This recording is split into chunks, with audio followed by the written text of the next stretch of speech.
लड़ी गई है और आरक्षण तब मिला है जब बहुत लड़ना पड़ा है लोगों को। जी, एक बहुत बड़ा विषय है जिसको लेकर बीते दिनों बहुत सियासत हुई। अपराधियों में, डकैतों में जाति ढूंढनी जा रही है। इस विषय पर आप क्या कहना चाहते हैं? मेरे पास आपका एक बयान भी है जो आपने सुल्तानपुर की डकैती के विषय में बोला। क्या कहना चाहते हैं आप? देखिए, ये सरकार भेदभाव कर रही है। कैसे भेदभाव? ऐसा है कि अगर सरकार ये स्वीकार करती है जी, सुल्तानपुर वाले मामले में कि मुख्य उसमें जो अपराधी है और उस पर मुकदमे ज्यादा हैं, वो सरेंडर कर लेता है। आप मंगेश को 2 तारीख को उठाते हैं और 5 तारीख को इनकाउंटर करते हैं। आपने मुख्य जो उसका सबसे करता धरता था उसके खिलाफ कार्रवाई क्या की आपने? लेकिन योगी जी ने बोला कि अगर वो डकैत वहां पर लोगों को मार देते उसके बाद क्या करा जाता? उन्होंने आपसे सवाल पूछा। ये योगी जी ने क्या सवाल किया है वो अपने एसटीएफ के बारे में जान लें। एसटीएफ क्या है?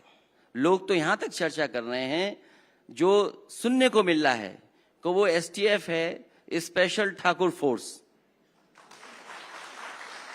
और अगर अगर आप मुझसे पूछ रहे हैं तो मैं आपसे जानना चाहूंगा, और आपको भी मुझे पता है, आपको जानकारी है कि एसटीएफ में इतने सदस्य जो हैं, मेंबर्स हैं उसके, जो उसमें तैनाती है, वो कौन लोग हैं?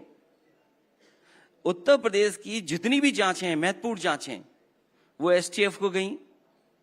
क्या किया एसटीएफ ने? और एसटीएफ में पहले दिन से कौन लोग बैठे हुए हैं? और फिर आपको इतना भी दिमाग नहीं है कि आपने इनकाउंटर किया और चप्पल पहने खड़े हैं आप। क्या दिखाना चाहते थे आप क्या साबित करना चाहते थे? लेकिन देखिए, सबका अपना नैरेटिव है। ओवैसी आए थे, उन्होंने बोला कि एनकाउंटर में मुसलमान मारे जा रहे हैं। आपका नैरेटिव अलग है, बीजेपी का नैरेटिव अलग है। नहीं, हमारा नैरेटिव ये है कि अगर कोई अपराधी है उसके लिए न्यायालय है। आप न्यायालय पे भी भरोसा नहीं रख रहे हैं आप। मैं एक आंकड़ा आपके सामने रखता हूं, क्योंकि आपने बोला कि जाति देखकर और एनकाउंटर होते हैं, तो मेरे पास एक आंकड़ा है। 2017 के बाद से करीब 207 अपराधी एनकाउंटर हुए हैं। करीब 66 मुसलमान हैं, 20 ब्राह्मण, 18 ठाकुर और 16 यादव हैं। अब आप बताइए, अन्य में कितने हैं? क्या पूछा आपने? अन्य में भी होगा। मेरे पास जो आंकड़ा है मैं आपको बता रहा हूं। नहीं, तो आधा अधूरा नहीं, मेरे पास पूरा आंकड़ा है ये। मैं इसी तरह आपके आंकड़े के हिसाब से मैं कहता हूं, मैंने अंग्रेजी अखबार का एक लेख पढ़ा जिसमें ये कहा गया कि जब से सरकार बनी है भारतीय जनता पार्टी की, उसमें 18,000 ऐसी घटनाएं हुई हैं। 18,000। और अगर 18,000 हुई हैं तो वो जो आप आंकड़ा हमें बता रहे हो, तो 18,000 का वो आंकड़ा कहां है? और हमारे पास ऑफिशियल तो 207 है। हमारे पास भी आंकड़ा है जी, निकालना है आप।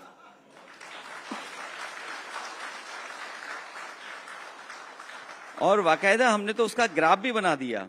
जी, पहले तो मैं आपको ये बता दूं, इस आंकड़े के बाद दूसरा आंकड़ा बता दूंगा मैं।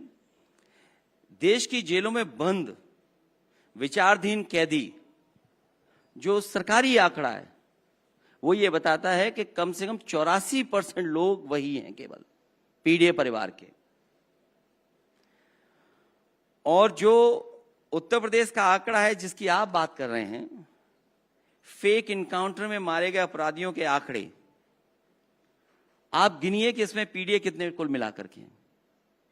पिछड़े, दलित, मुसलमान भाई, आदिवासी कितने हैं?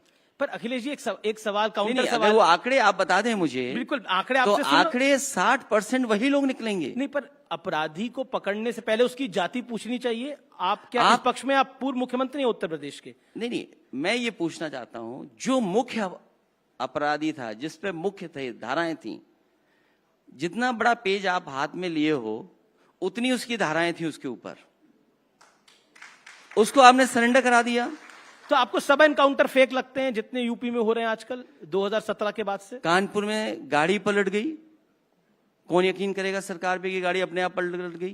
पर कोर्ट ने तो माना, कोर्ट में गया मामला, कोर्ट ने तो बोला कि ठीक है। क्या जनता ये स्वीकार कर रही है? ये बात जो आसपास लोग थे वो स्वीकार कर रहे हैं क्या? और फिर आजकल तो जमाना गूगल मैप का है। हमें और आपको ये कोशिश करनी चाहिए, थोड़ा फंड्स और एफर्ट्स लगा करके हमें आज गूगल मैप से सब पता लग जाएगा कि कब गाड़ी पलटी थी वो। तो आपको लगता है वो गाड़ी पलटाई गई थी? मैं, जहां तक मुझे जानकारी है जी, जहां तक मेरी सोर्सेज कहती हैं कि गाड़ी पलटाई गई थी। और फिर जहां तक इनकाउंटर की बात है, आप अपने आंकड़े बता रहे थे, तो हमारे आंकड़े ठीक हैं कि आपके आंकड़े ठीक हैं? अब ये तो जनता तय करेगी, लेकिन मैंने तो आपको एनसीआरबी के आंकड़े तो आप मानेंगे नहीं, बिल्कुल एनसीआरबी के तो डाटा, एनसीआरबी का जो डेटा कहता है वो यही कहता है जो मैं कह रहा हूं। लेकिन सीएम योगी कहते हैं कि 2017 से पहले हर जिले में माफिया एक समांतर सरकार चलाता था, चाहे वो प्रयागराज हो, चाहे वो गाजीपुर हो, और माफिया की मौज मस्ती थी। लेकिन मेरे आने के बाद मेरी सरकार की ठसक इतनी है कि माफिया कहते हैं कि अब उत्तर प्रदेश में नहीं जाना। किसी भी मुख्यमंत्री ने जेल में जाकर के माफिया के साथ कॉफी चाय नहीं पी होगी।